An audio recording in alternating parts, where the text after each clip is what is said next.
A União de Freguesias da Glória do Ribatejo e Granho agradece a vossa presença neste que é o momento para eternizar a memória do nosso conterrâneo saudoso Paulo Claro, e vamos de seguida, para dar início a esta cerimónia, descerrar a imagem do Sr. Presidente da Junta de Freguesia, Sr. Presidente da Câmara Municipal,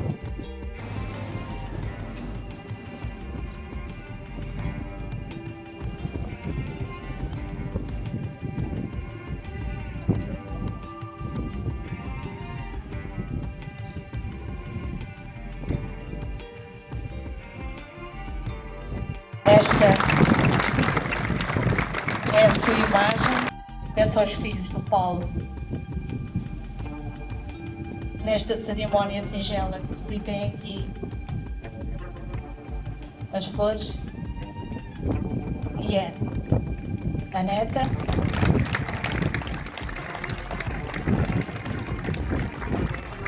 para quem não conhece, estes são os filhos do Paulo Claro. Agradecemos a vossa presença e a vossa colaboração nesta cerimónia. Muito obrigada. Vou dar de seguida a palavra ao Sr. Presidente da Câmara Municipal de Salvaterra de Pagos. Era um projeto que nós tínhamos já falado, eu e o João, há algum tempo. Na altura em que tomámos a decisão, já foi há alguns anos, de procurarem investir aqui na Glória do Ribatejo, que é onde estamos, na componente cultural, uma das ideias que tínhamos e que eu tive, e porque também ela era transversal a todos os pensamentos ideológicos que tínhamos na freguesia, na vila, era investir no espaço de Jackson. E esse investimento no espaço de Jackson era tanto consensual, porque havia muita gente a pensar que isso era importante e a afirmar que isso era preciso fazer-se. Nós fizemos através do Pacto das Coletividades, portanto, confiando e acreditando que se nós dessemos melhores condições, pelo menos as condições mínimas exigíveis ao movimento associativo, ele se manteria e perduraria no tempo. E são projetos da comunidade e da afirmação da cultura e da tradição dos costumes, enfim, são projetos comunitários, são projetos em que alguns disponibilizam a trabalhar para preservar a cultura e a história de uma determinada comunidade. E acreditávamos também que, a parte dessa reabilitação e da melhoria de condições, era importante criar um auditório com biblioteca para podermos, para que servisse como um monte do trabalho que era feito através da internet, da comunidade, das várias associações. E isso deve-se tudo a estes operantes da cultura. Ou seja, essa decisão política, desculpe a expressão, essa decisão política de investir centenas de milhões de euros no equipamento só faz sentido, só vê gente a trabalhar. E o Paulo Claro é um bom exemplo disso, e todos os outros operários que têm estado nas associações, aqui da Glória do Ribatejo em particular, são pessoas que mereceram destes autarcas a confiança para poder investir dinheiro público na aplicação dessas condições. E, portanto, é com muito orgulho e com muita satisfação que, mesmo no final dos tempos e quando estou aqui hoje com mais este gesto de cultura e tenho ainda a expectativa, confesso que ainda consegui criar o Centro de Educação dos Majores e Energia Setembro para terminar, digamos assim, com cultura, o trabalho que nós temos. E por isso, há pessoas aqui que têm que agradecer isto, naturalmente à União de Freguesias, por ter permitido que fôssemos parceiros dela neste projeto. Particularmente agradecer a todos os homens e as mulheres que nesta terra ajudam a preservar a história, o património e a cultura. Bem-ajam por isso. Obrigado, Paulo Claro. Muito obrigada, Sr. Presidente da Câmara Municipal. De seguida vai tomar da palavra o Sr. Presidente da União de Freguesias, Glória do Ribatejo e Granho, Sr. João Batista.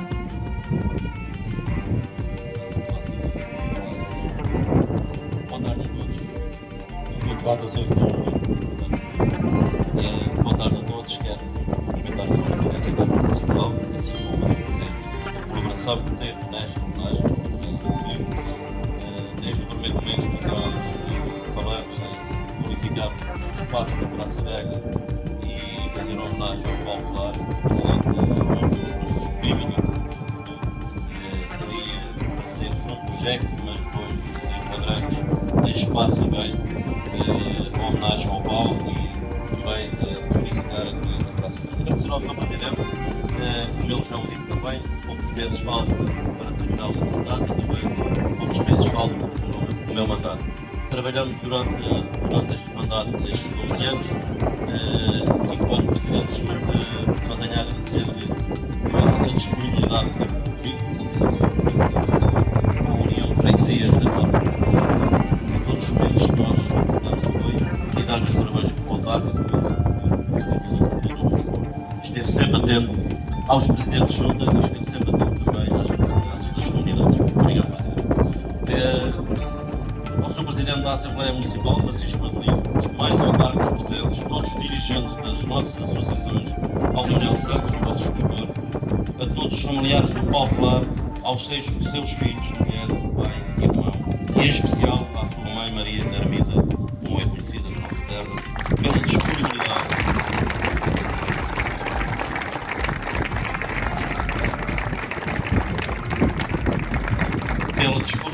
em aceitar esta homenagem, porque ela queria aceitar, e por toda a sua colaboração. Muito obrigado pelo magnífico almoço e convívio que nos presenteou durante o dia de hoje. Foi magnífico.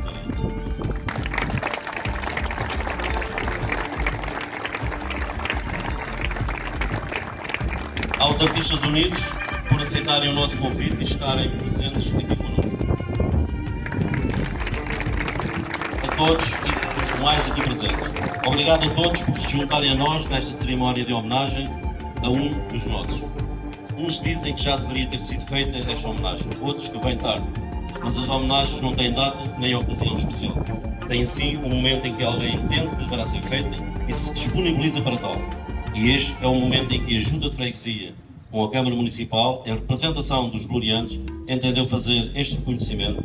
Um reconhecimento justo pela pessoa, pelo ator, pelo gloriano que foi Paulo Claro, um eterno apaixonado pela sua nossa glória.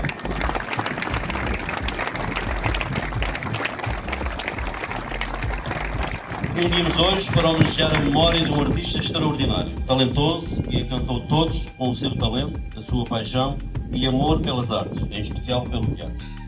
Este busto simboliza o talento, o respeito e a admiração que todos sentimos pela pessoa e pela sua obra, promovendo a cultura, a criatividade e a expressão artística. Hoje, ao homenagearmos o Paulo Claro, estamos também a homenagear a arte, o teatro e a cultura. Paulo Claro não foi apenas um artista, mas uma inspiração para muitos. Um apaixonado pela sua terra, glória do Ribatejo, um puro rebelde na sua forma de representar, transmitindo emoções genuínas, uma energia contagiante. A sua contribuição para a cultura e teatro é inesquecível. Desde muito novo que o teatro fez parte da vida do Paulo, o teatro era a sua vida, iniciou o seu percurso no teatro na nossa terra, foi aqui que deu os primeiros passos no Paulo, experimentou o teatro de marionetas, fez parte do grupo TEGA, Teatro Ensaio da Glória, tendo em 1999 fundado o grupo de teatro dos Rapazes da Aldeia. Fez a sua formação em Évora, na Escola de Centro Cultural de Évora e mais tarde no Centro Dramático de Sendré, onde interpretou várias peças. Continuou a alargar horizontes e experiências, tendo passado pelo Teatro Experimental do Porto, pelo Teatro da Malaposta, pelo Teatro Nacional Dona Maria II, pelo Centro Cultural do Leite e continuou pelo cinema, a longa-metragem António, um rapaz de Lisboa, de Jorge Vivimel, que o acompanhou também durante a sua vida no teatro. Assim como na televisão, com a participação em Camilo e Filhos, na SIC, e em Diário de Maria, na RTP. Em 1995 integrou os Artistas Unidos, onde fez a maior parte da sua carreira. Sem dúvida que a arte cênica era a sua vida, mas a sua arte, a sua paixão, a maior dedicação era sem dúvida o teatro. A sua vida foi curta, mas longas foram as suas participações pelos teatros deste país. Pelos Artistas Unidos que participou, entre outros. António, um rapaz de Lisboa, Prometeu Rascunhos e muitos mais.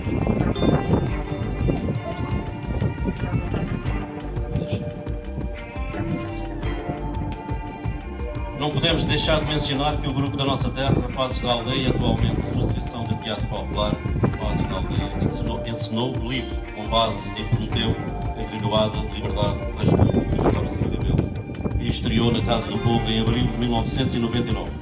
Continuou com o seu trabalho neste grupo e a 21 de abril de 2001 estreou Desencosta-te da Parede, encenado e apresentado pelo próprio. Este foi o seu último trabalho no grupo Rapazes da Aldeia. Em colaboração com os Artistas Unidos, trouxe vários grupos de teatro que encheram a Casa do Povo nas suas encenações. Muito mais haveria para dizer do Paulo, porque a sua história é muito mais do que foi dito. O Paulo ganhou o vício de uma arte que nunca mais conseguiu abandonar. O Paulo dizia que queria entrar no palco e ditar as palavras do texto, mas sendo ele próprio, ele gostava de falar com as pessoas e de representar. É por isto e muito mais que o ator Paulo Claro parece ser homenageado na sua terra natal e perpetuado com este grupo. Muito obrigado a todos, bem-aja, façam o favor de ser felizes. Muito obrigada, Sr. Presidente. Chamo agora aqui Leonel Santos, o nosso artista, que está sempre disponível para estes desafios.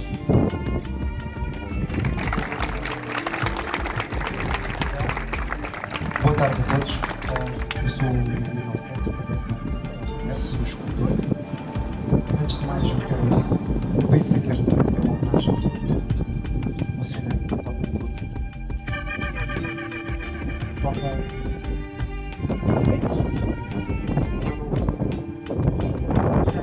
primeiro é agradecer a confiança o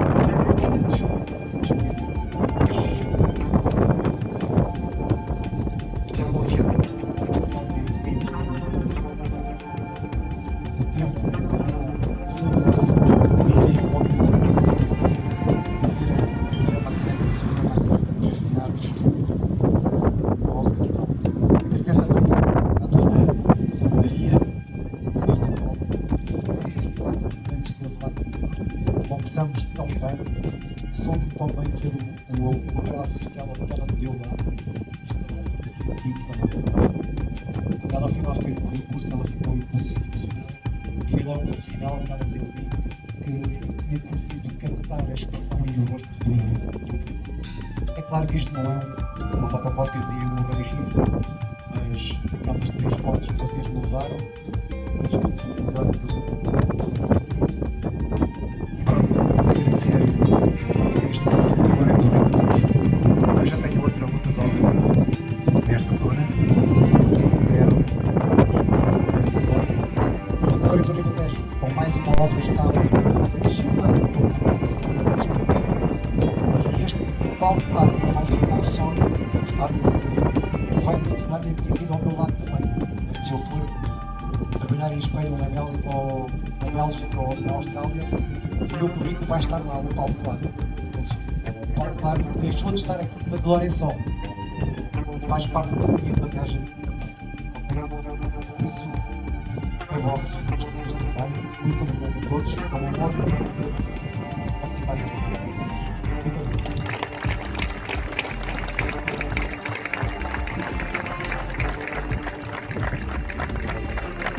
Muito obrigada, Leonel.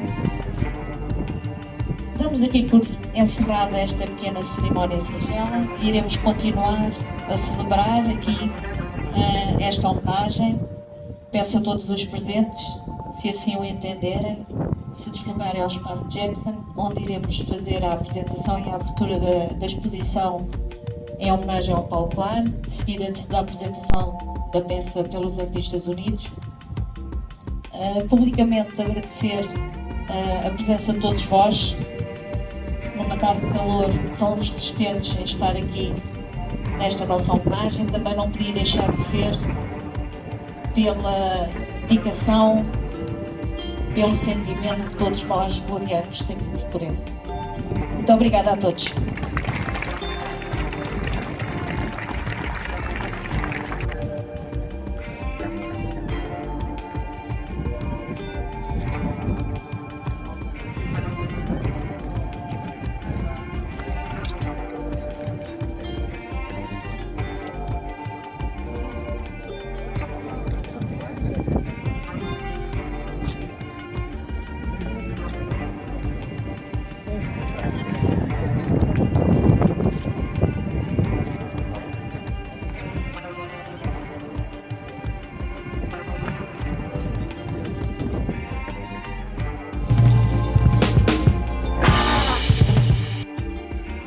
Então, esta exposição é uma exposição biográfica que narra o percurso profissional do ator Paulo Claro. Inicia precisamente no TEGA, que era o Teatro da Glória do Ribatejo, onde o Paulo se iniciou nas suas lides teatrais. A Glória sempre teve uma tradição muito grande no que respeita ao teatro, marionetes, mas não só, também teatro amador.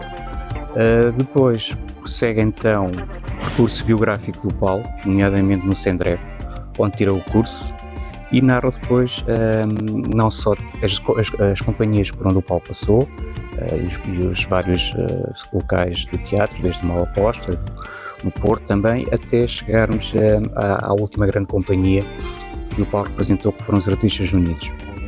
A exposição tem este tom de evocar a memória do Paulo, em que, para além de ser reconhecido a nível nacional, projetou também o nome da Glória, porque basta ver as várias entrevistas que o Paulo fazia sempre questão de mencionar onde é que tudo começou, que foi precisamente no Teatro da Glória.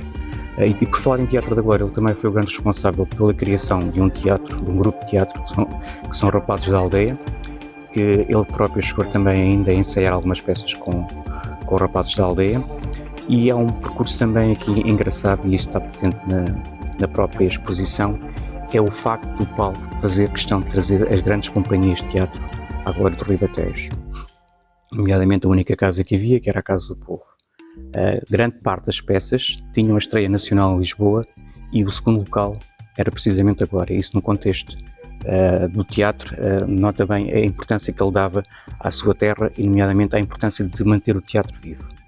A exposição, para além de traçar o percurso biográfico do Paulo, nós temos também um conjunto de imagens pessoais, fotografias, folhetos, cartazes. Portanto, mostra também o Paulo na sua infância. Há uma fotografia muito interessante do Paulo em que ele está com umas marionetes, portanto, teria cerca de 13, 14 anos. E é de certa forma, é a forma de evocar a memória do Paulo e certamente para que as gerações mais novas possam saber quem foi o Paulo e a importância que o teatro tem na Glória graças precisamente ao Paulo Claro. Destacar também a questão de inauguração do busto. É uma peça histórica que fica então representando a sua memória e também a importância que o teatro está na Glória, continua, e esperamos que os Rapazes da Aldeia possam novamente reativar e fazer o rosto do teatro, que é algo que nos caracteriza e muito, e bem falta faz o teatro na Glória.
A mulher do Paulo, de quem ele tem 2 filhos e que acompanhou o mesmo na sua vida artística. E de seguida ela fará a apresentação, falará um pouco convosco e iremos assistir à peça. Muito obrigada.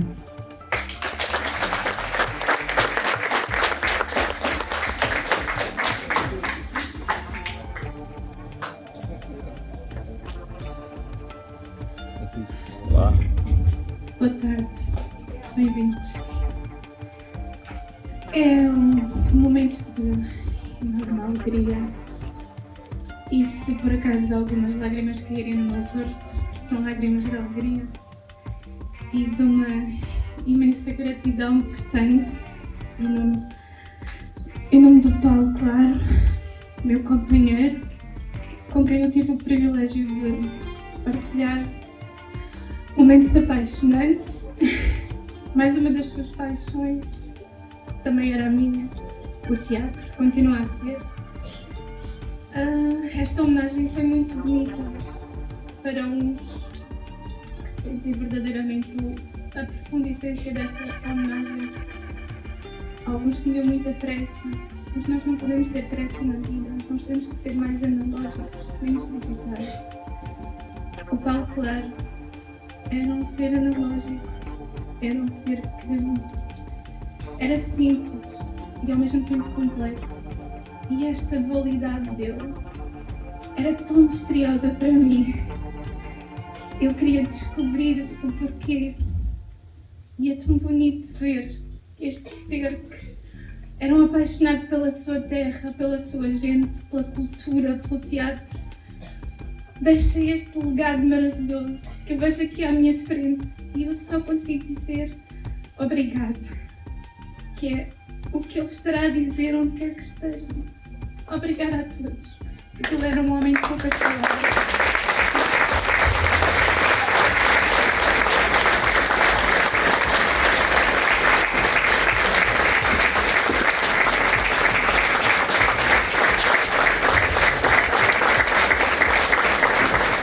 E era um homem de poucas palavras, mas de lindas ações. E eu quero que vocês se sentem para meditar um bocadinho nisto. Porque se ele se falou ao meu coração estes dias todos, quando pensei se eventualmente me dessem o privilégio de estar aqui à vossa frente, o que é que ele gostaria de vos dizer? E conhecendo o Paulo como eu conheci, eu digo que esta homenagem é muito bonita, mas que não fique única e exclusivamente naquela pedra, naquele bronze, que estão já agora fantásticos. Obrigado ao artista, ao escultor, ao Daniel Santos. Obrigada. E já lhe agradeci pessoalmente, mas que não fique ali parado, porque o Paulo era um homem de ações. Eu quero fazer daqui um desafio a todos os jovens que deixem o digital e que passem para o analógico.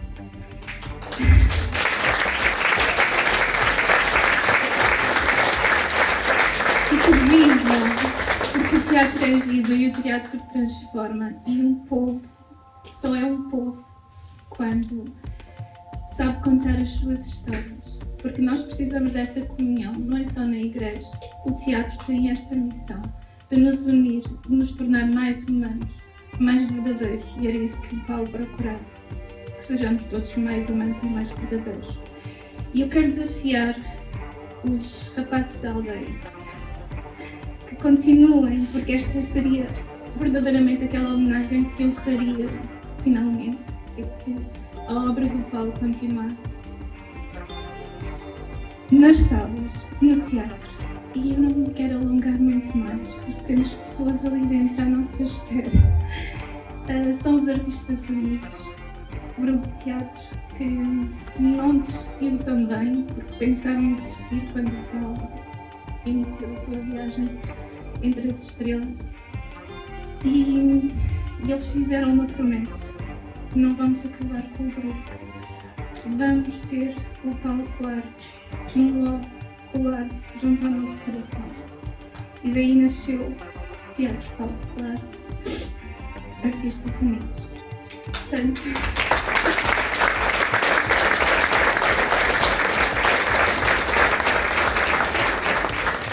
e como ele diria, atenção, já chega. Eles vão compreender. Pronto, eu não vou dizer mais nada. Já passei todos os recados que tinha a passar. Da minha parte, muita gratidão, muito obrigada pela homenagem. Da parte dos meus filhos também, é sentida gratidão. E dos meus sogros serão sempre. Pronto, ele ensinou-me outra coisa, que nós podemos ter mais do que uma família, porque estas pessoas também foram os meus pais. E eu peço um gel de palmas para eles.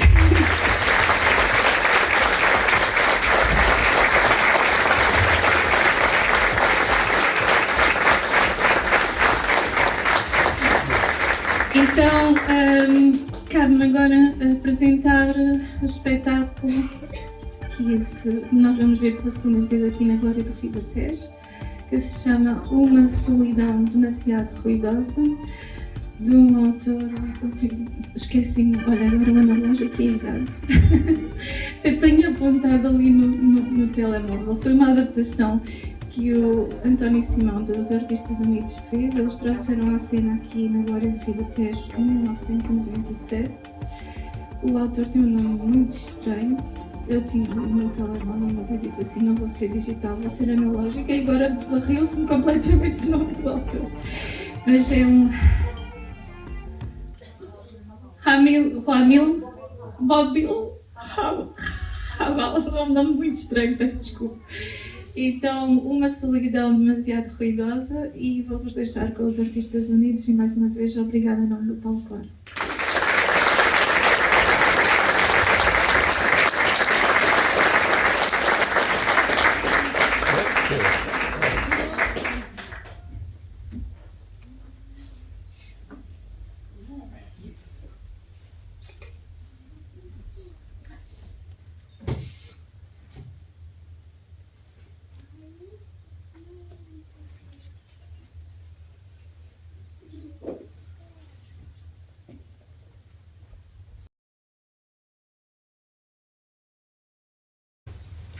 Eu trabalho com papel velho. É a minha história de amor. Há 35 anos que eu me sujo de letras. Sou culto, sem querer. Eu já nem sei que ideias é que são as minhas ideias saídas da minha cabeça, ou que ideias foi que li nestes 35 anos. Eu quando leio, eu não leio, eu depenico uma frase aqui, depenico outra frase ali e depois chupo-a como um reboçado ou como um cálice de licor, muito devagarinho, durante muito tempo.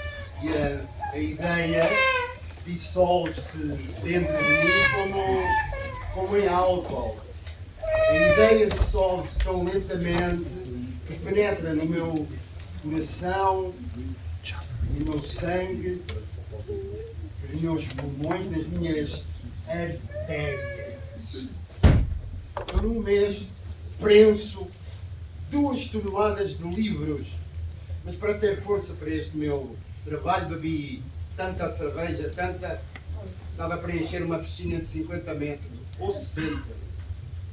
O meu cérebro é um pacote de ideias prensadas na prensa hidráulica. Há 35 anos que eu carrego no botão verde e no botão vermelho da minha prensa, e há 35 anos que eu bebo canecas, e canecas de cerveja não é para mim para botar. Odeio bêbado. É para ajudar o pensamento a entrar melhor, a penetrar no coração dos textos. Eu leio, não é para me distrair, ou para fugir à neura, ou para dormir, e bebo, que é para a leitura não me faça adormecer, para ficar todo a tremer, todo. Eu concordo com Hegel, quando ele diz que um homem não precisa de ser um fidalgo para ser verdadeiramente um homem nobre, e um criminoso não é obrigatoriamente um assassino. Ouço o ir e vir de gente no pátio, mesmo por cima de mim, e pelo buraco no teto da minha cave, caem como se fosse do céu cornucópias e cornucópias de papel. Às vezes trazem pedras metidas lá no meio, que é para aumentar o peso do papel vendido, ou facas, tesouras de que se esqueceram, martelos, alicates, um ramo de noiva murcho. Já vi que era quase tudo de plástico. 3 vezes por semana os caminhões levam os pacotes que eu faço para a central, depois para o armazém e depois para as fábricas de papel. Os operários cortam os arames, que envolvem os pacotes e com que às vezes me corto na mão, mas tal como na corrente de um rio, assim porco, brilha às vezes o dorso luzente de um peixe, acontece que no meio do papel velho brilha de repente a lombada de um livro raro.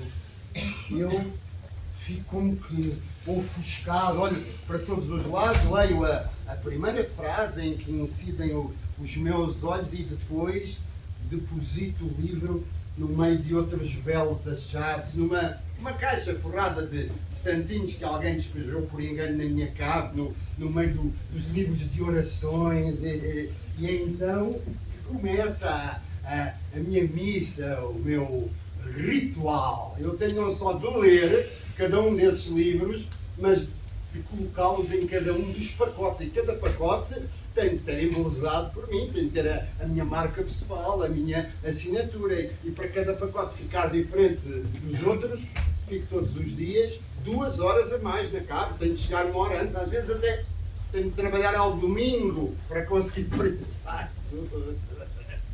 Faz agora um mês, atiraram lá para a cave 600 quilos de Rembrandt, Monet, Cézanne, todos molhados.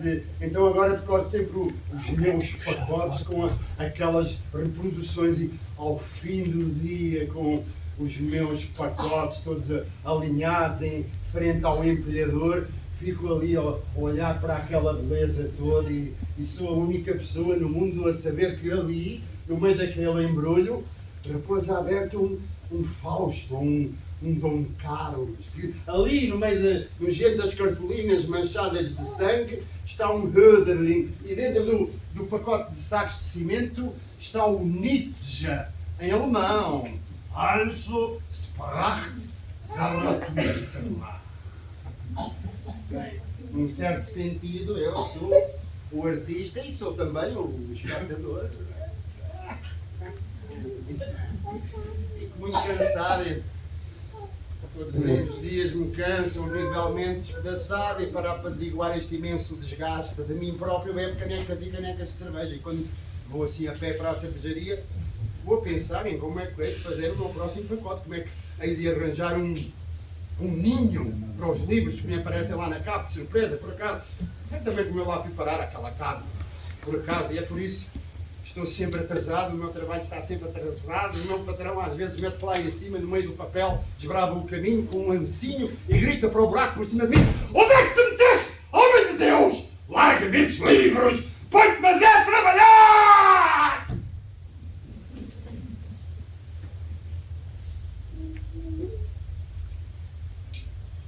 Quando me reformar, vou à máquina. Não a deixo aí. Guardo o dinheiro, compro-lhe a máquina, ponho-a no quintal do meu tio e faço um pacote que vai ser uma obra de arte. Uma obra de arte. Eu porei lá dentro todas as minhas ilusões de juventude, tudo aquilo que sei, tudo o que aprendi nestes 35 anos no trabalho e pelo trabalho. E no fim do ano faço uma exposição de pacotes em que cada visitante, vigiado por mim, poderá também criar o seu próprio pacote, carregar no botão verde e no botão vermelho da minha prensa e o disco irá avançar com a sua força toda, esmagadora. Um espectador assim mais sensível até pode sentir-se como se fosse ele próprio também a ser prensado na prensa hidráulica.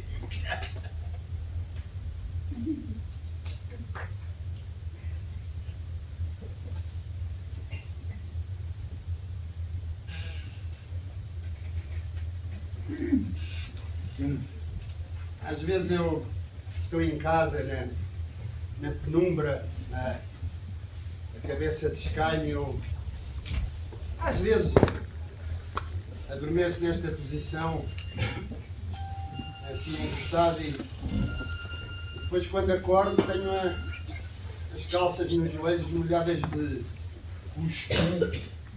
Mas eu posso, é um luxo, mas posso estar assim abandonado. Não é bem abandonado. Eu Estou sozinho numa solidão povoada de pensamentos. Eu sou um Dom Quixote do infinito e da eternidade. E o infinito e a eternidade gostam de gente como eu.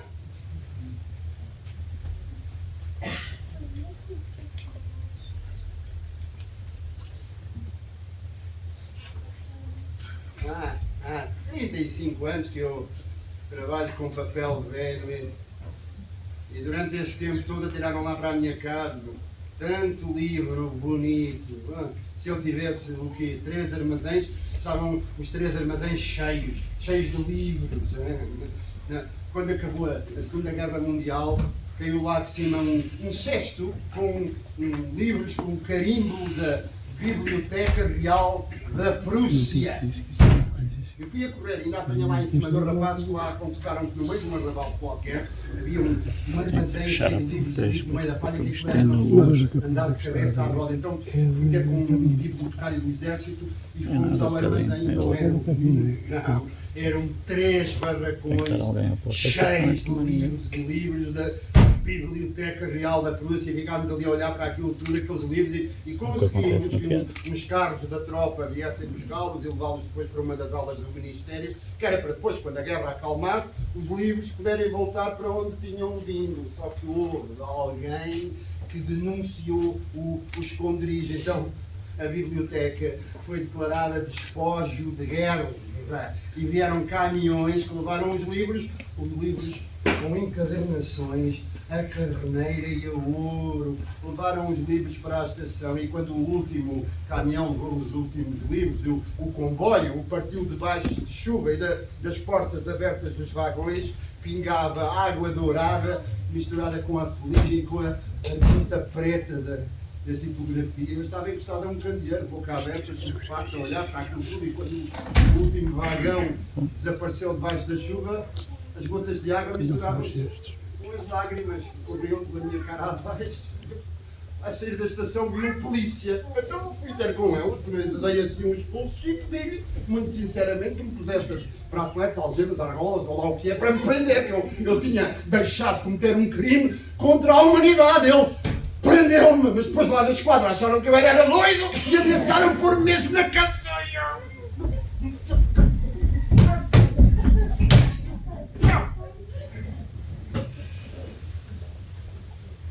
Nessa altura que eu soube que a minha mãe estava a morrer, então a minha mãe estava a morrer, eu peguei na minha bicicleta e fui a correr para a casa dela, e quando lá cheguei tinha muita sede, então desci à cave para ver uma tigela de leite frio que estava lá no chão e estava a segurar na tigela e a beber o leite solto, quando vi 2 olhos a nadar assim, os faróis de um comboio, a entrar de noite num túnel. Os olhos depois desapareceram e eu senti uma coisa viva dentro da minha boca. Então que a mão cá dentro, puxei, era uma perna, era uma rã que se aconteceu. Eu peguei na rã, veio de volta para o quintal e eu voltei para beber o meu leite, calmamente, que era também o que fazia o Leonardo.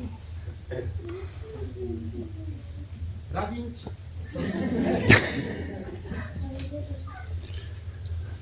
A minha mãe morreu e eu chorei para dentro, nem uma lágrima. E depois, à saída do crematório, vi o fumo a subir para o céu. Olha a minha mãe a subir maravilhosamente para o céu.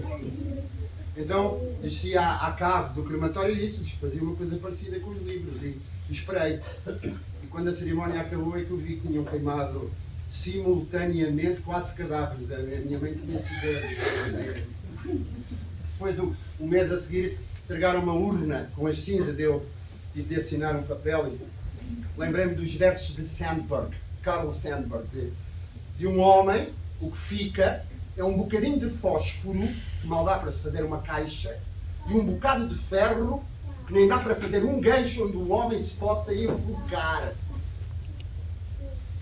Então peguei na urna e ele veio para a casa do meu tio, o irmão da minha mãe. Ele, quando a viu, disse: olha, oh minha querida irmã, assim é que voltas para o pé de mim?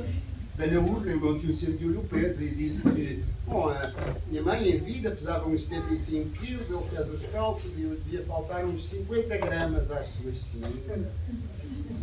Um mês depois estava ele no quintal a tratar dos nabos e lembrou-se que a irmã, a minha mãe, gostava muito de nabos, então pegou na urna, no abre-latas, abriu, espalhou as cinzas pelo canteiro dos nabos que depois comeu.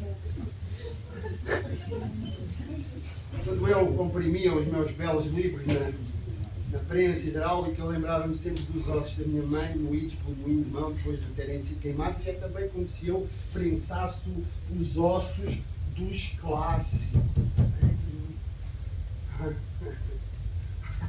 Eu hoje reparo que eu já nem me dou conta que eu estou também a carregar e a prensar ratinhos. São ninhadas e ninhadas de ratinhos. Quando eu tive para a prensa as crias ainda cegas, a mãe rata salta também lá para dentro, não as quer abandonar e partilha o destino do papel velho e dos clássicos. Ninguém acredita na quantidade de ratos que há numa cave daquelas e comem letras. Eles alimentam-se de letras e do que eles mais gostam é de Goethe e Schiller. Em cada rato tem marroquinhas.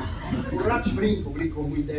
É como os gatos. Eles trepam pela borda da prensa e quando há o sinal verde o disco empurra o papel para dentro da prensa, quando o piado do ratinho desenfraquece, os outros ratos de repente ficam muito sérios, levantam-se nas matas de trás e escutam os gritos dos outros, mas depois esquecem-se logo e desatam a brincar. Eu às vezes também me esqueço do rato e vou assim pensativo beber uma cerveja e fico assim a sonhar, assim encostado ao balcão. Então quando desabotou o casaco para pagar, salta-me um ratinho para cima do balcão. Saltam-me dois dos bolsos das calças, as empregadas ficam dois a estarem para cima das cadeiras aos gritos e eu vou-me embora, digo adeus, arribo e vou para casa a pensar em como é que vou fazer o meu próximo pacote.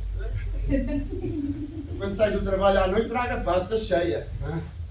E a minha casa, que é num segundo andar, está cheia. A cava, a cozinha, a despensa, as paredes estão cheias. Cheias de livros. Por cima da sanita, mandei pôr tábuas e prateleiras cheias de livros. Até ao teto, 200 quilos de livros. Basta um movimento desajeitado, a sentar-me, um levantar imprudente para puxar o autocolismo e há meia tonelada de volumes, 200, 500 quilos de livros que caem sobre mim e me matam com as calças na mão. E por cima da minha cama é a mesma coisa, mandei pôr traves e prateleiras e quando durmo há 2.000 quilos de livros que pesam sobre os meus sonhos. Às vezes, quando me viram, me agito a dormir, ouço os livros a escorregar, a deslizar, conspirando contra mim. E tal como eu todos os dias mato uma centena de ratinhos inocentes, os livros preparam um fim idêntico.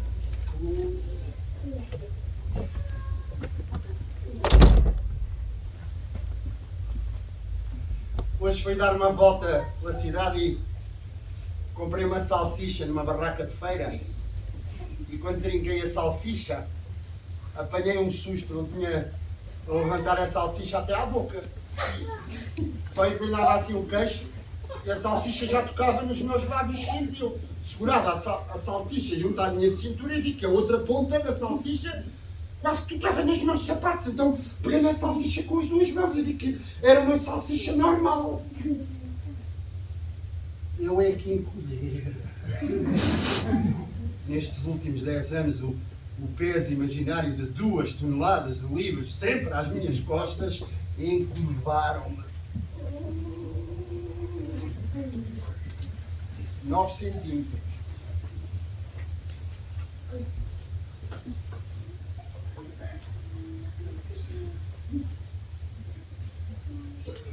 Há 35 anos a prensar papel velho. 35 anos. Se eu tivesse que escolher outra vez, era o que eu queria fazer. Eu há 3 em 3 meses eu achava a cabo horrível os insultos, As queixas do meu patrão ressoavam na minha cabeça e nos meus ouvidos como se viessem de um altifalante. A cabo começava a cheirar mal, o papel velho, úmido, cheio de bolor, começava a apodrecer, até o estrume cheirava bem, comparado com o cheiro do papel podre, o da sal que fermentava e se putrefazia. Eu tinha que sair, eu tinha que fugir da prensa hidráulica, mas já não ia apanhar ar fresco lá fora, já não suportava o ar limpo, sufocava, tossia, cuspia, como se tivesse engolido o fundo de um charuto, e o meu patrão lá em cima aos gritos, tossia as mãos e ameaçava-me, e eu saía da casa e tinha mandar ao não parar. Há 35 anos que vivo em Cabras e não tomo banho, não gosto. Há uma casa de banho lá ao lado do escritório do meu patrão, mas se eu tomasse banho, eu adoecia. A minha higiene tem de ser prudente e lenta. Às vezes sinto o desejo do ideal da beleza grega, então lavo um pé. Depois, quando calha, lavo o pescoço. Na semana seguinte, lavo o outro pé, no Natal ou na Páscoa, então lavo o peito e os pés, mas primeiro tomo sempre os remédios. Eu já me conheço, apanho sempre a febre dos fenos, nem que caia neve lá fora. E hoje de manhã fui dar um passeio, acalmou-me. É que não só eu, mas milhares de pessoas trabalham nos subterrâneos da cidade, nas caves e nas catacumbas, e nas suas cabeças pensam pensamentos vivos, vivificantes, vivificadores. E eu acalmo. E hoje até consigo trabalhar melhor do que ontem, até consigo trabalhar mecanicamente e posso recuar na minha cabeça até quando eu era novo e aos sábados passava sempre as calças a ferro e engraxava os sapatos. Os novos gostam da limpeza, da sua imagem, de cortar o cabelo. E à noite vou ao baile. E aquela que eu espero está quase a chegar. A Marinha. As tranças e os laçarotes esvoaçam atrás da sua cabeça, as tranças, os laçarotes, e dançamos, e a música gira à nossa volta e o mundo como num carrossel. Quando a dança fica mais lenta, as fitas e os laçarotes descem devagarinho, dançam em grandes voltas, e as fitas e os laçarotes levantam-se.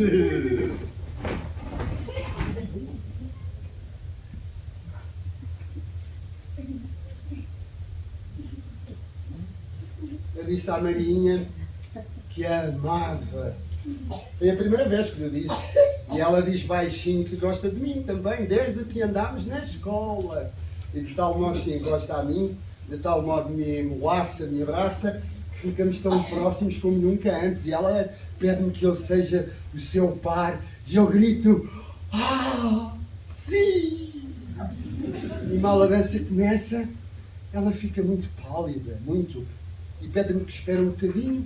E depois, quando voltou, tinha as mãos frias e continuámos a dançar. E eu fui-la rodopiar, para que todos vissem como não sei dançar, como ficamos bem a Marinha e eu, que limpar. E a polca cada vez mais rápida, vertiginosa, as fitas e os laçarotes pelos ares, e a sua trança cor de feno. E de repente, reparei que os outros pares se afastavam de nós com nojo.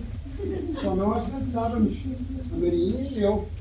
E os outros fizeram uma roda à nossa volta, mas não era uma roda de admiração, era uma roda para a qual a força centrífuga se projetou algo de horrível, algo que eu não me perceber, nem eu nem a Marinha. A mãe dela veio a correr, pegou-me na mão e saiu a correr do salão de baile para nunca mais voltar, para que eu nunca mais visse a Marinha.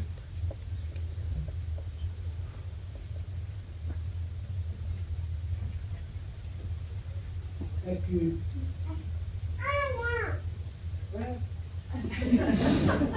A Marinha, nervosa com a dança toda, emocionada por eu lhe ter dito que a amava, foi à retrete nas escuras. E na retrete Havia uma pirâmide de fezes que subia quase até ao buraco. E ela molhou as tranças e os laçarotes na latrina. O movimento centrífugo salpicou os bailarinos, todos os outros à sua volta. A Mariinha não teve culpa. Aquilo que lhe aconteceu era humano. Era demasiado humano. A Goethe teria perdoado à sua Ulrica, Schelling à sua Carolina, Leibniz dificilmente perdoaria à Carlota Sofia. 5 anos depois, encontrei a Mariinha na Morávia. A família dela queria ir viver para lá. Por causa daquela história das fitas e dos laçarotes. E eu pedi-lhe que me perdoasse por tudo o que aconteceu. Eu senti-me culpado por tudo o que se dizia, por tudo o que se lia nos jornais. A Mariinha borrada. Era tudo culpa minha, não é? E ela perdoou-me. Então eu convidei-a para uma excursão. Eu, nessa altura, tinha ganho 5.000 coroas na lotaria. Como não gostava e não gosto de dinheiro, queria era desfazer-me dele depressa. Então, fomos para as montanhas. A Mariinha e eu para um hotel caro, que me ia livrar depressa do dinheiro. Os homens invejavam-me, a Mariinha, e competiam entre eles a ver se me roubavam. Mas o mais aguerrido de todos era um industrial chamado Gina com J. Hein? Então, antes do almoço, os homens iam sentar-se em cadeiras de lona em frente do hotel. Havia umas 50 cadeiras de lona alinhadas, junto de umas 30 mesinhas com licores e aperitivos. E a Mariinha esquiava mesmo até ao último toque para o almoço. E no último dia, terá sido no quinto dia, eu vejo a Mariinha chegar, queimada, bela, descendo a encosta no seu esqui. O industrialzinho tinha razão. Hein? A Mariinha estava mesmo num apetite. Então vejo-a desaparecer, meter-se para dentro do hotel. Depois, quando voltou, as mulheres olhavam para ela e desatavam a rir. Os homens tapavam a cara com os jornais, fingiam que desmaiavam. E ela estava quase a chegar ao pé de mim, quando eu vi como atrás da bota do esqui estava uma bosta enorme que ela tinha pisado. Eu compreendi então que fechava-se aqui o segundo capítulo da minha vida com a Mariinha. Eu estava destinado a suportar a sua vergonha sem conhecer a sua glória. O industrial Gina, quando viu o que a Mariinha fez na parte de trás da bota do esqui, ficou paralisado, ficou mudo a tarde inteira. E a Mariinha, corada até à raiz dos cabelos, o céu não é humano. E o homem que pensa, esse nem sequer pode ser humano. Naquela noite gastei o resto do dinheiro em champanhe com a Mariinha, já nem o conhaque nos satisfazia. Desfilando perante a sociedade com o seu próprio dejeto no esqui, a Mariinha passou ao lado da sua imagem. Eu pedi-lhe, eu implorei-lhe tanto que me perdoasse, mas não. No dia a seguir foi-se embora de cabeça erguida, como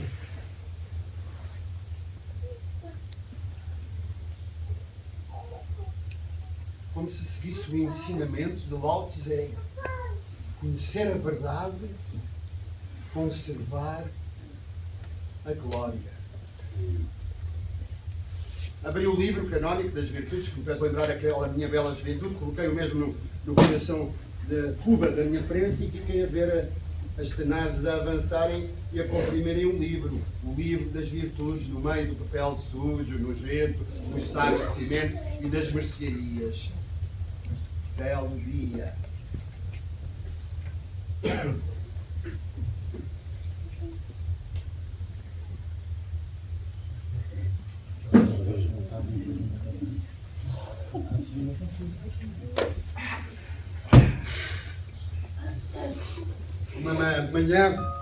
Uma manhã destas, os homens do talho trouxeram-me um caminhão carregado de cartão e papel ensanguentados.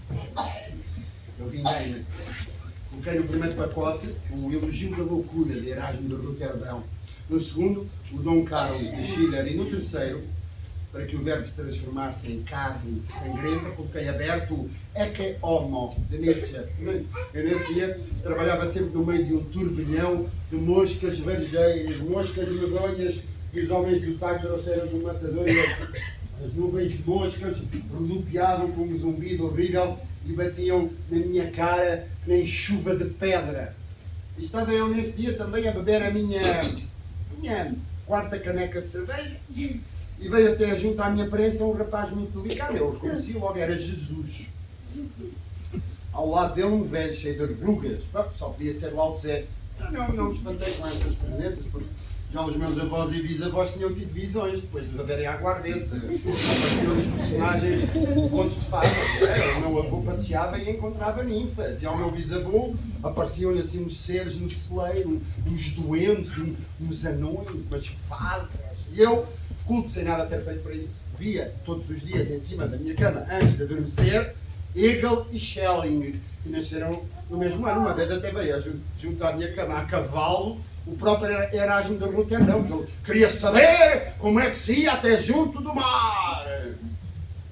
E as moscas rodopiavam as suas danças malucas. Eu carregava ora num, ora noutro dos botões da minha frente e via como Jesus ia subindo um monte de livros, enquanto Lao Tse já lá estava em cima. Via um homem novo e ardente que queria mudar o mundo, e o homem velho olhava resignado à sua volta e, voltando às origens, descia à sua eternidade. Jesus, sim, com as suas preces, propõe o fundamento de uma realidade que vai evoluindo para o milagre. E Lao Tse, no seu livro O Grande Caminho, segue as leis da natureza e só assim atinge a sábia ignorância. E eu bebia a minha cerveja, mas não tirava os olhos de Jesus, que cheio de energia, estava rodeado de um grupo de rapazes e raparigas bonitas, enquanto Lao Tse, completamente sozinho, procurava uma sepultura digna.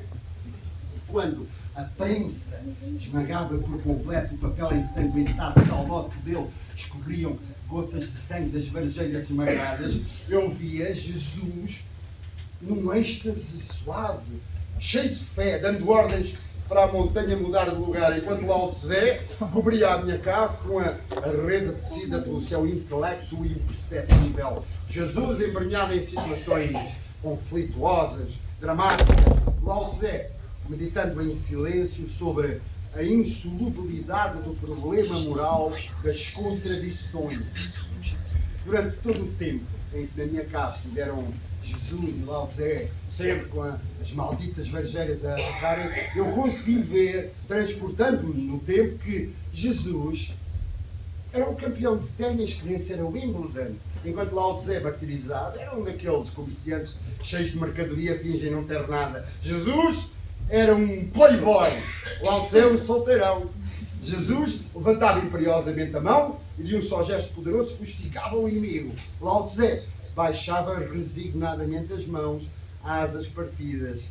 Jesus era romântico, Lao Tse clássico, Jesus a primavera, Lao Tse o inverno, Jesus o amor eficaz do próximo, Lao Tse o cúmulo do vazio, Jesus progressus ad futurum, Lao Tse regressus ad originam.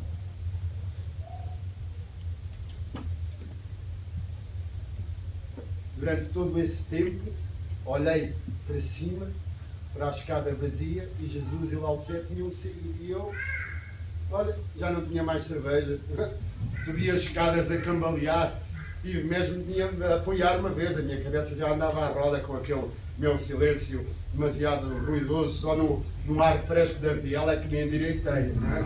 Agarrei com força as canecas vazias, enfiei o chapéu sobre os olhos e na rua, ao mudar da direita para a esquerda, esbarrei com o professor de estética que vinha esgazeado com uns óculos grossos que pareciam dois cinzeiros e ameaçavam-me como um cano e uma carabina. O professor tirou uma nota do bolso, meteu-me na mão e, como sempre, perguntou: "Está lá o jovem?" E eu disse que não, e o professor disse baixinho ao meu ouvido: "Estará doente?" E eu disse que não. E o professor disse: "Está bem."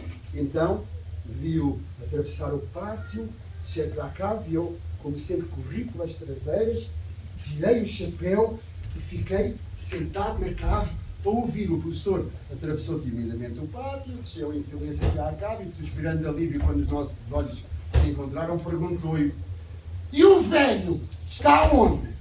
E eu respondi: o velho deve ter ido beber uma cerveja, sei lá onde. E o professor a perguntar: e porquê é que ele é sempre tão bruto consigo? E eu respondi: é porque tem ciúmes de mim, porque eu sou mais novo do que ele.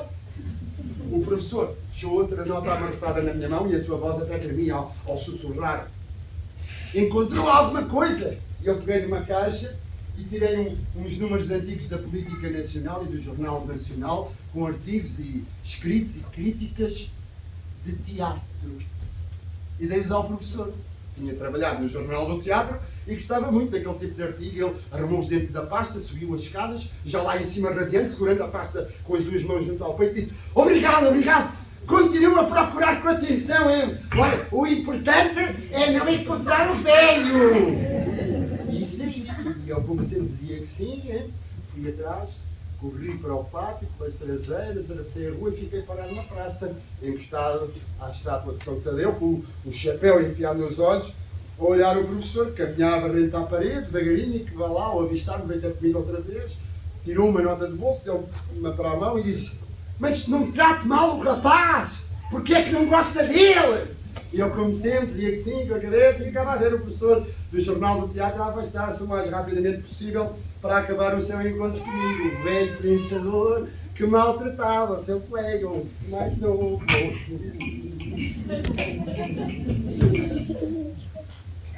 Pois nesse dia, quando quis voltar para cá, o meu patrão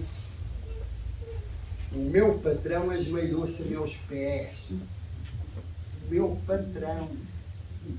E com um ar de mártir, pediu, implorou, suplicou: eu, por amor de Deus, eu peço de joelhos, tu muda, deixa-te encharcar em cerveja, deixa-te ler os livros e põe-te mas a trabalhar, porque se isto continua assim, tu estás cá comigo! Assustei-me. Peguei pelos cotovelos com ternura ao meu patrão ali, ajoelhado a meus pés, e disse: tenha juízo. O senhor até é um homem bom e não lhe fica nada bem estar aí assim aos joelhos. Eu levantei-o e senti-o a tremer todo, e pedi-lhe que me perdoasse.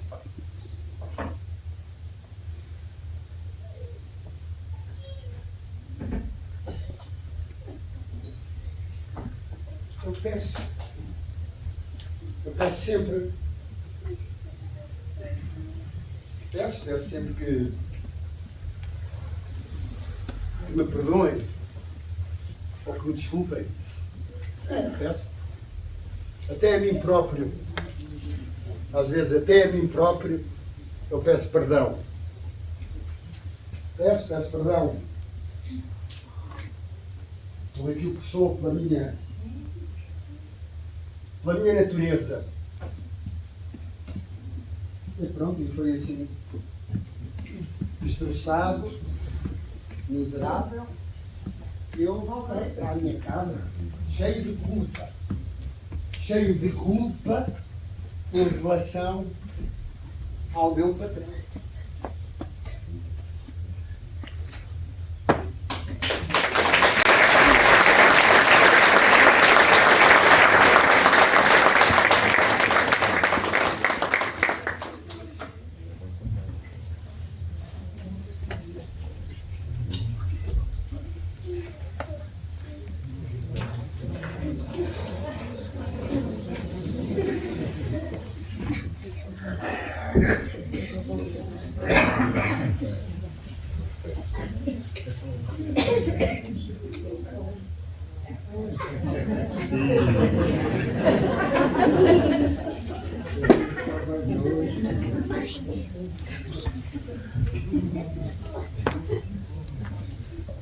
Quando eu era rapaz, amei uma cigana.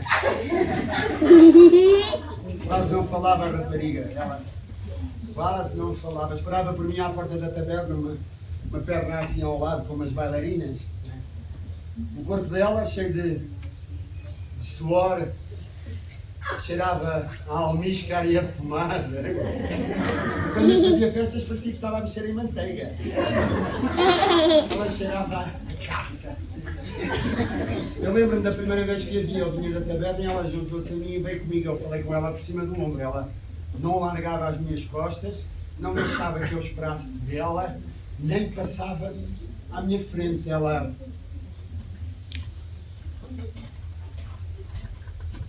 patinhava atrás de mim, silenciosa. E eu, no fim do quarteirão, disse: ah, Deus, eu tenho de ir.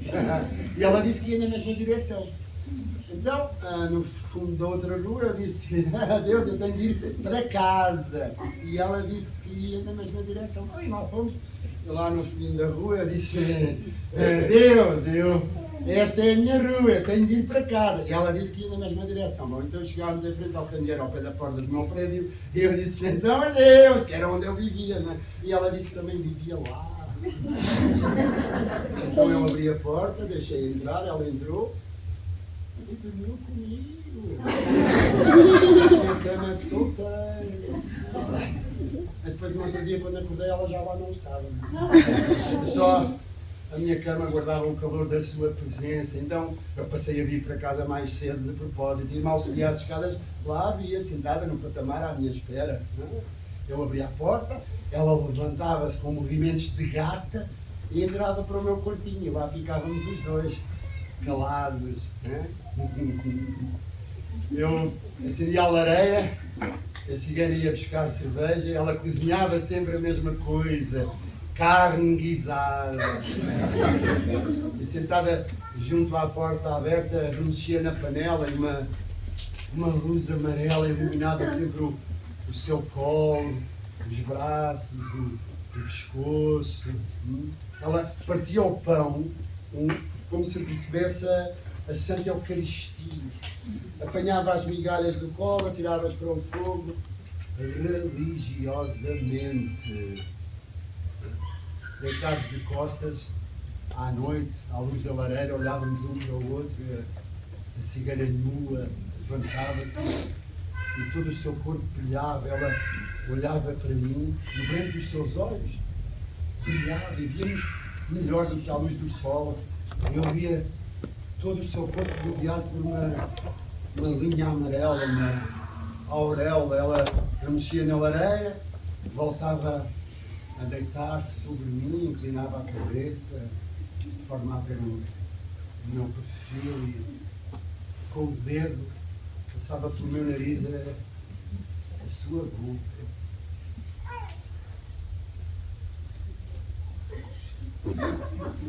Nós só queríamos era viver assim, sempre. Era como se já nos tivéssemos dito tudo. Era como se tivéssemos nascido juntos e nunca nos tivéssemos separado. Há uma vez, no outono do penúltimo ano da Segunda Guerra Mundial, comprei papel de embrulho azul, um cordel grosso, e um domingo, enquanto a cigana foi buscar cerveja, eu montei e colei um papagaio de papel. E fomos para o campo, a cigana e eu. Quando eu lancei o papagaio para o céu enorme, a cigana tapou a cara com as mãos, mas os seus dedos deixavam ver os seus olhos, que eram grandes, eram tão grandes. Então eu deixei a cigana segurar no papagaio, mas ela gritava que o papagaio ia levar para o céu. Então ainda lançámos o papagaio mais umas vezes e às tantas a cigana já segurava nos fios e gritava e tremia. E às tantas o papagaio transformava-se em Deus. A cigana era o seu filho e o cordel era o Espírito Santo, através do qual o homem entra em contacto com Deus. E a cigana tremia e gritava, comovida.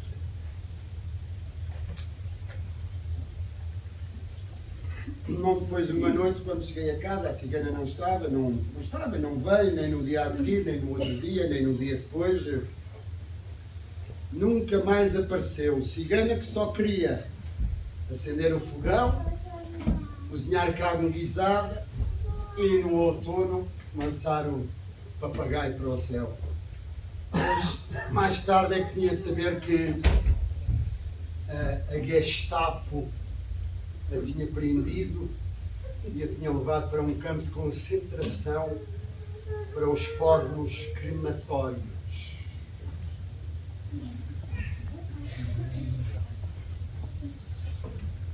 Quando acabou a Segunda Guerra Mundial, ainda nos anos 50, a minha casa estava cheia de livros nazis. E eu gostava de prensar centenas de quilos de livros e brochuras sobre isso. Centenas de milhares de páginas com fotografias de homens, de mulheres e crianças em êxtase. Tinha mesmo prazer em atirar para dentro da cuba da minha prensa o Hitler a entrar em Varsóvia, o Hitler a entrar em Praga, o Hitler em Berlim, o Hitler com o seu pastor alemão, o Hitler debruçado sobre os seus mapas militares, o Hitler com os seus soldados de frente, o Hitler com a Eva Braun,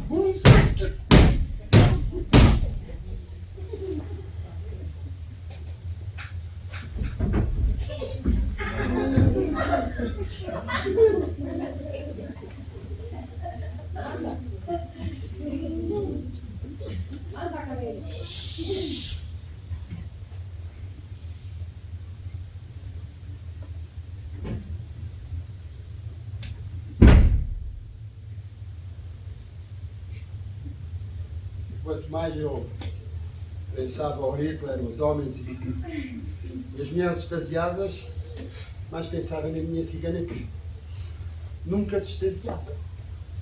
Só queria acender o fogão, cozinhar a carne guisada, olhar para o fogo, olhar o crepitar das chamas, a luz.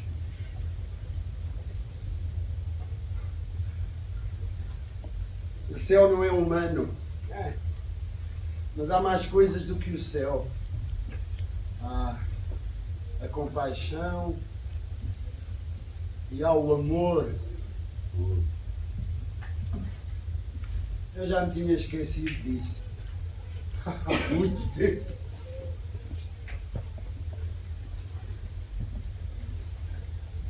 Durante 35 anos a prensar papel velho na minha prensa hidráulica e durante 35 anos a pensar que o papel velho só pode ser prensado como eu pensava. E de repente, um belo dia, soube que numa outra terra, em Bobigny, tinham montado uma prensa gigantesca que substituía 20 prensas como a minha.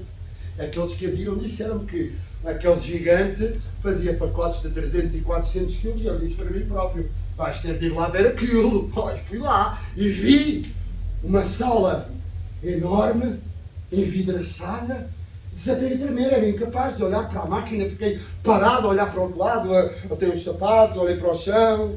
Eu era assim, quando eu reparava, por exemplo, na cave, no meio do lixo, na lombada de um livro raro, eu não ia logo buscá-lo a correr. Eu pegava numa flanela, começava a limpar a borda da cuba da minha prensa e só depois é que ia buscar o livro, com as mãos a tremer, como se fosse buscar o ramo de uma noiva. Ora, aquela prensa gigante era ainda maior do que eu pensar.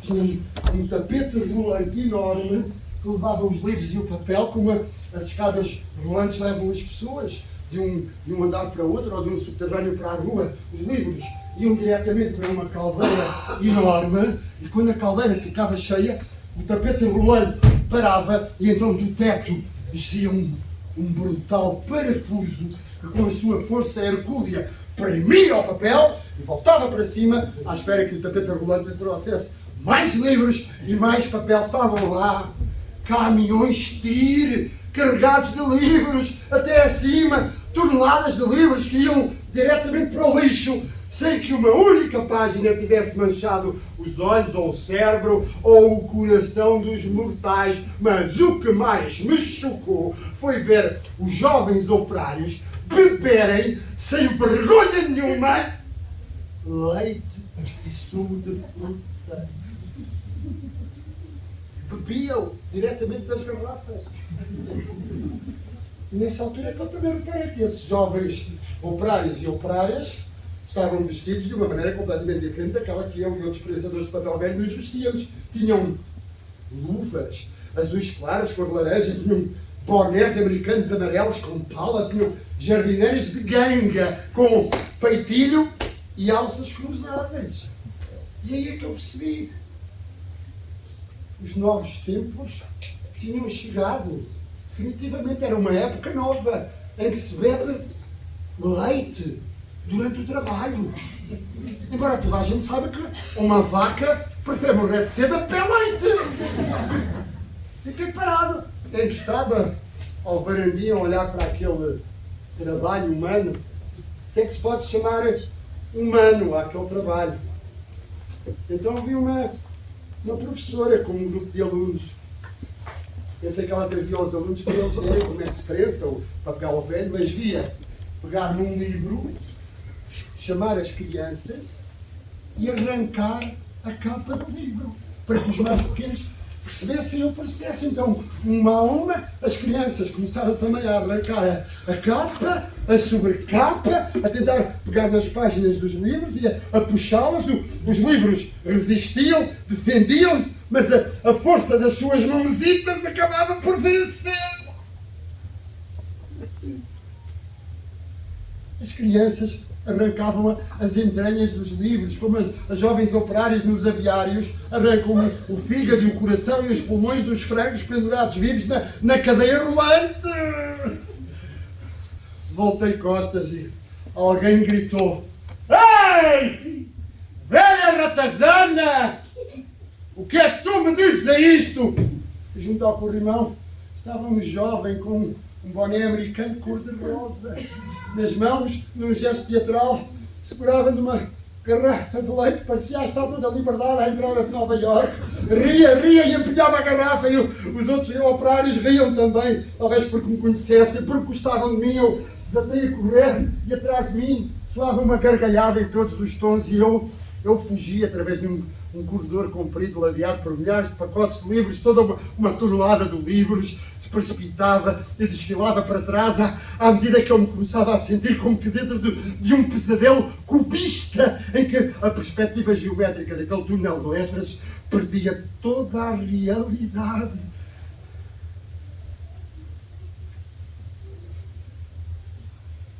Durante 35 anos a pensar papel velho, durante 35 anos a pensar que o papel velho só podia ser prensado daquela maneira e que a minha prensa ia comigo para a reforma. Durante 35 anos a pensar isto, e bastaram 3 dias para que o contrário do que eu pensara passasse a ser verdade. No dia seguinte cheguei ao trabalho e estavam lá 2 rapazes. Cobriram a mesa com o papel limpo, puseram em cima dela as garrafas de leite e eu, como que atingido por um raio, humilhado, nervoso, compreendi de repente que já nunca mais seria capaz de me adaptar. Estava na mesma situação dos monges de alguns mosteiros quando descobriram que o Copérnico tinha encontrado leis cósmicas diferentes daquelas que eram válidas até então, que a Terra já não era o centro do universo, era justamente o contrário, e esses monges suicidaram-se coletivamente. Eram incapazes de imaginar uma realidade diferente daquela que conheceram até então. O meu chefe vinha espreitar pelo buraco no chão do pátio, inclinava-se, olhava para baixo, aplaudia com as suas mãos gorduchinhas e olhando para baixo gritava: "Bravo! Bravo! Viva a juventude!" Eu saí. Fiquei parado na praça junto à estátua de São Tadeu e de repente apeteceu-me tentar uma última possibilidade. Apeteceu-me ajoelhar-me, rezar e esperar um milagre. Só um milagre me ajudaria a voltar para a minha casa, para a minha prensa, para os meus livros, sem os quais eu não conseguiria viver. Já estava quase a dobrar o joelho quando alguém esbarrou comigo: "Está lá o jovem!" E eu disse que não. E o professor assustou-se: "Estará doente?" E eu: Não estou doente. Acabaram-se foi os artigos não sei do quê, as críticas as recensões, puseram-me na rua, percebeu? O professor saltitava à minha volta, dava-me uma nota para a mão e eu olhava para o dinheiro e perguntava: "É para quê? É para eu procurar melhor?" E ele: "Procura melhor." "Mas procura o quê?" Eu perguntei a ele, e ele parado procura uma oportunidade. Depois afastou-se de mim. Primeiro às recuas, só depois virando as costas. Afastou-se de mim como de um lugar maldito. Eu virei a rua que dava para a minha casa e ouvi-o tilintar alegre da minha prensa hidráulica, alegre como um tornol, levando o cortejo nupcial. Eu já não consegui avançar mais, já não consegui ouvir aquela minha prensa. Virei-me e fui noutra direção. O sol cegou-me os olhos e eu não vejo nada. Já não vejo nada. Abro os olhos e vejo, sim, vejo no meio de uma planície deserta, vejo um pacote enorme. Um pacote enorme, vejo um cubo de papel prensado de mais ou menos 500 metros de altura. Vejo Praga inteira prensada juntamente comigo e com todos os sonhos de que me tinha impregnado, os livros que me tinha impregnado em toda a minha vida. A minha vida, que não vale mais do que um ratinho prensado lá embaixo na minha cave por 2 membros da Brigada Socialista do Trabalho.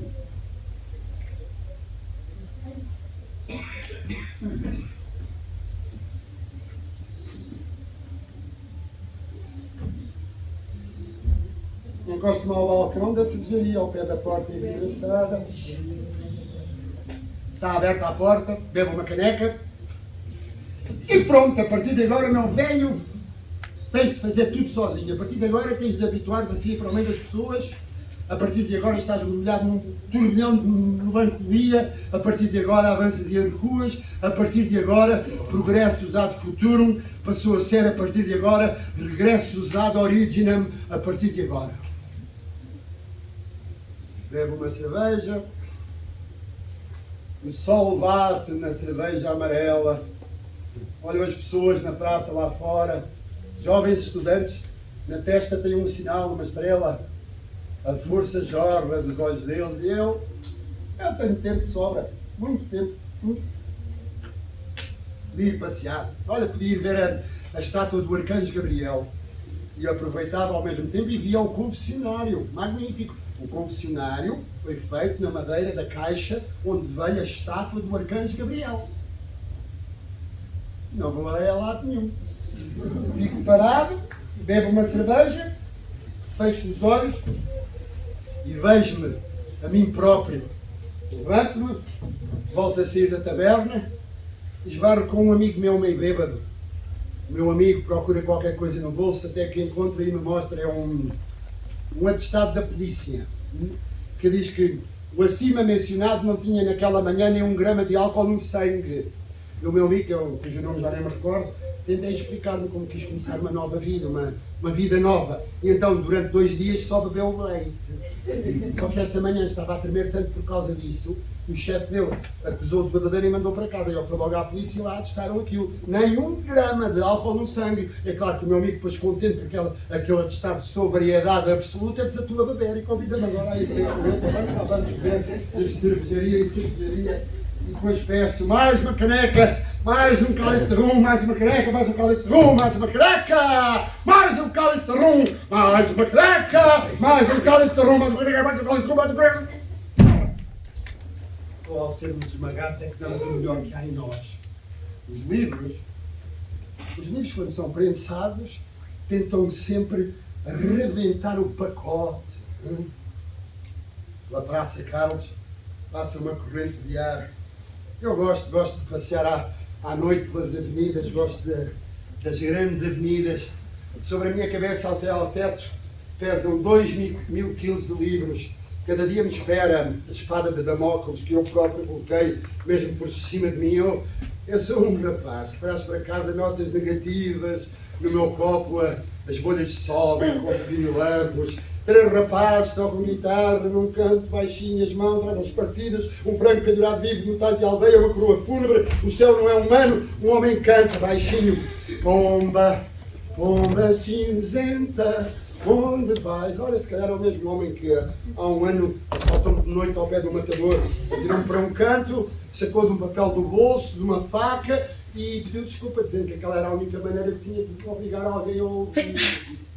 pago a cerveja e o rum e sai para a rua fresca. O relógio da torre marca um tempo inútil, mete por uma goela. Estou nas traseiras do depósito de papel velho. Abro a porta, acendo a luz e estou na minha cave, na cave onde durante 35 anos prensei papel velho na minha prensa hidráulica. Olha, um monte de papel velho ergue-se e passa pela abertura quadrada até ao teto. Lao Tse, porque é que ele diz que morrer é entrar e nascer é subir? Reparo, carrego no botão verde e começo a carregar braçadas inteiras que forram a cuba da minha prensa. No fundo dos olhinhos dos ratos vejo mais do que o céu estrelado por cima de mim. Vejo a cigana enquanto a prensa começa a avançar silenciosamente como um contrabaixo nas mãos de um músico. A prensa talentou, a prensa nova de Bobigny substitui 20 prensas como a minha. Paro o botão verde e no meio do papel velho arranjo uma cova. E como Séneca, quando entrou na banheira, ponho primeiro um pé e espero. Depois o outro e espero. Volto a carregar um botão verde, um livro que seguro no meu não vales, o dedo na frase que sempre me inspirou. Cada objeto amado é o centro do jardim do paraíso. E embora o disco das pernas já comece a comprimir as minhas, não me deixo expulsar do paraíso. Estou na minha cave, na cave onde durante 35 anos prensei papel velho, onde já ninguém me pode despedir. Agora, ninguém me pode mandar embora. Agora, ninguém pode decidir ou não sobre a minha presença. O canto de um livro espeta-se numa costela, grita. É como se através da minha última tortura eu pudesse descobrir a última verdade. O disco da prensa dobra-me em dois, como um canivete de criança. Grito, nas mãos seguro uma braçada de amores perfeitos. Eu vejo a cigana, ela segura no papagaio, o nosso papagaio que esvoaça para o céu. O meu colo está cheio de terra e então levanto os olhos à luz de acetileno e estão Jesus, Lao Tse e o meu avô. Avô? Oh, avô? O que é que está a fazer? O que é que está a fazer aqui?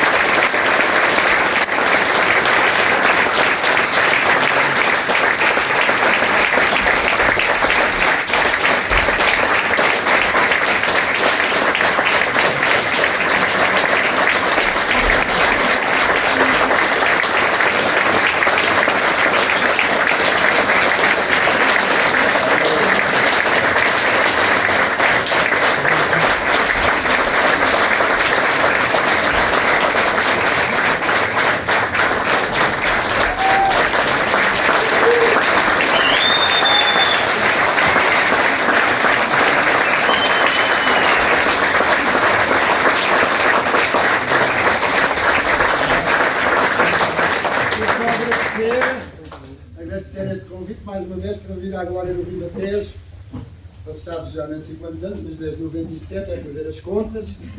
E agradecer ao Paulo, claro, acho que já foi quase tudo dito. Lembro-me do Paulo, claro, me dizer que este espetáculo foi, ele disse uma vez, este espetáculo é a única coisa que fizeste de jeito.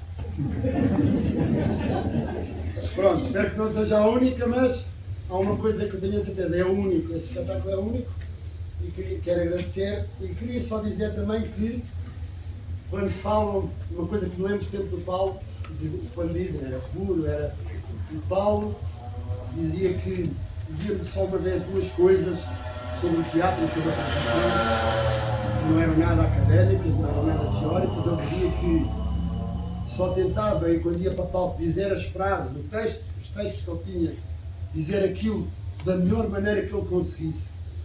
E via-se que ele gostava dos textos, gostava de dizer da melhor maneira que ele conseguisse e dizer como quem fala aqui na Febre Amarela, ou quem fala aí na rua com os amigos.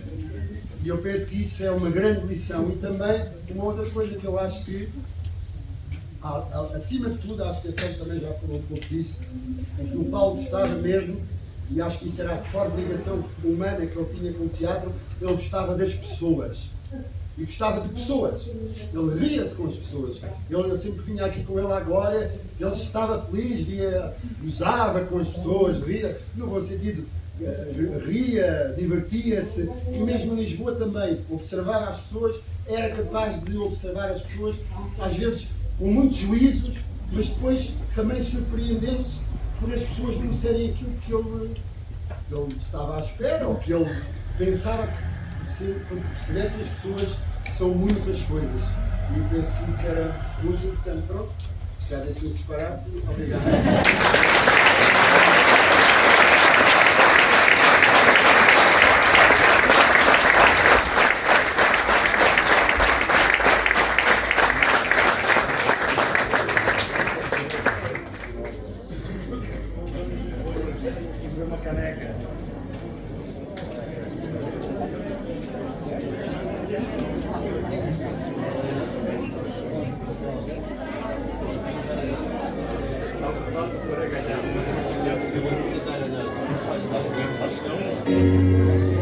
Há 8 minutos.